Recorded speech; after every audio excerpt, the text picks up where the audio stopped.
கிறிஸ்துவுக்குள்ளன்பானவர்களே, ஆண்டவரும் இரட்சகருமாகிய இயேசு கிறிஸ்துவின் இணையற்ற இன்ப நாமத்தில் அன்பின் வாழ்த்துக்கள். நாம் தொடர்ச்சியாக சிந்தையை குறித்து தியானித்து வருகிறோம். நேற்றைய தினத்தை நாங்கள் பார்த்தோம், மாம்ச சிந்தை மரணம் என்றும், மாம்ச சிந்தை நம்முடைய தேவனுக்கு விரோதமாக கீழ்ப்படியாமல் போக பண்ணுகிறது என்பதை குறித்து நாங்கள் தியானித்தோம். இன்றைய நாளில் நாங்கள் பார்க்க போகிற காரியம்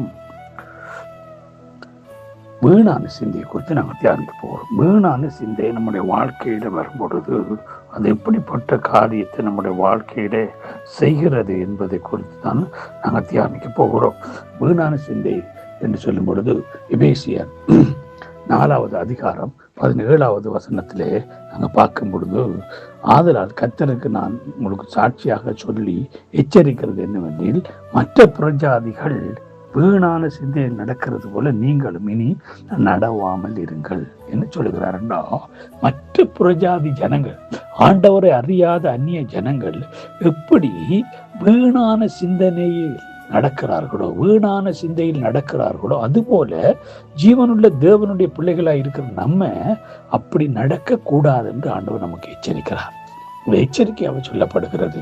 ஏனென்றால் நம்ம வேறு பிரிக்கப்பட்டவர்கள், நம்ம பிரித்தெடுக்கப்பட்டவர்கள், பரிசுத்தமாக்கப்பட்டவர்கள், நாம் மறுபடியும் பிறந்தவர்கள், நாம் கிறிஸ்துவுக்காக ஆயத்தமாக்கப்பட்ட மனவாட்டிகள். அப்ப நாம எப்படி நடக்க வேண்டும் என்று ஆண்டவர் ஒரு ஒழுங்கங்களுக்கு வைத்திருக்கிறார். கொலோசியருக்கு எழுதின நிருபத்திலே அங்கே அழகாக ஒரு காரியத்தை பரிசுத்த பவுல் சொல்லுகிறார். கொலோசியர் 3ஆம் அதிகாரம் 7ஆம் 8வது வசனத்துல நாங்க பார்க்கக்கூடியதா இருக்கிறது. நீங்களும் முற்காலத்தில் இவர்களுக்குள்ளே சஞ்சரித்த போது இவைகளை செய்து கொண்டு வந்தீர்கள். இப்பொழுதோ கோபமும் மூர்க்கமும் பொறாமையும் உங்கள் வாயில் பிறக்கலாகாத தூஷணமும் பம்பும் வார்த்தைகளும் ஆகிய இவைகளை எல்லாம் விட்டு விடுங்கள். இதைத்தான் சொல்லுகிறார். புறஜாதிகளுக்குள்ள நம்ம இருந்த பொழுது, நாமளும் அந்நியர் அருவருப்பாளர்களாக இருந்த பொழுது இதெல்லாம் செய்து வந்தோம். ஆனா இப்பொழுதோ இவைகளை என்ன செய்யக்கூடாது, நம்ம செய்யக்கூடாது. இவைகளிலிருந்து நம்ம மாற்றம் அடைய வேண்டும் என்று ஆண்டவர் விரும்புகிறார். இவைகளை விட்டு விலக வேண்டும் என்று ஆண்டவர் எதிர்பார்க்கிறார்.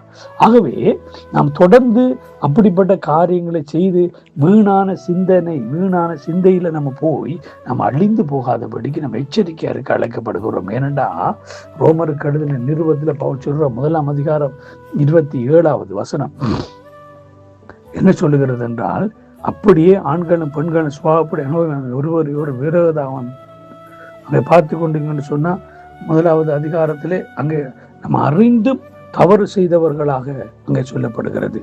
நம்ம ஆண்டவரை அறிந்தும் நாங்கள் வீணான சிந்தனையினால 21வது வசனம், அவர்கள் தேவனை அறிந்தும் அவரை தேவன் என்று மகிமைப்படுத்தாமலும் ஸ்தோத்திரியாமலும் இருந்து தங்கள் சிந்தனைகளில் வீணரானார்கள்.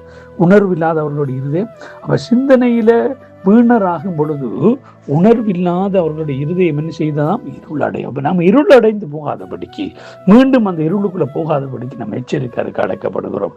1 பேதுரு 4வது அதிகாரம் 3வது வசனம் சொல்லு, சென்ற வாழ்நாள் காலத்தை நாம் புறஜாதிகள் இஷ்டத்தின் போல் சுவாபத்தின்படி நடந்து கொண்டது போதும். இப்பொழுது நாம் காமவிகாரத்தின் துருச்சிகளை நடப்பித்து மதுபானம் பண்ணி களியாட்டு செய்து வரி ஒன்று அருவறுப்பு விக்கிரகங்களை செய்து வந்தோம். இப்ப நம்ம அப்படி செய்யலாகாது. நம்ம இப்ப அப்படி செய்ய முடியாது.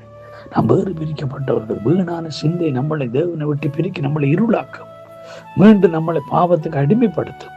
ஆகவே கிறிஸ்துவுக்குள்ள அன்பானவர்கள், இந்த அருமையான காலை வேளையில நமக்குள்ளே காணப்படுகிற வீணான சிந்தையை விட்டு கிறிஸ்து இயேசுவினுடைய சிந்தையை தரித்துக் கொள்வோம்.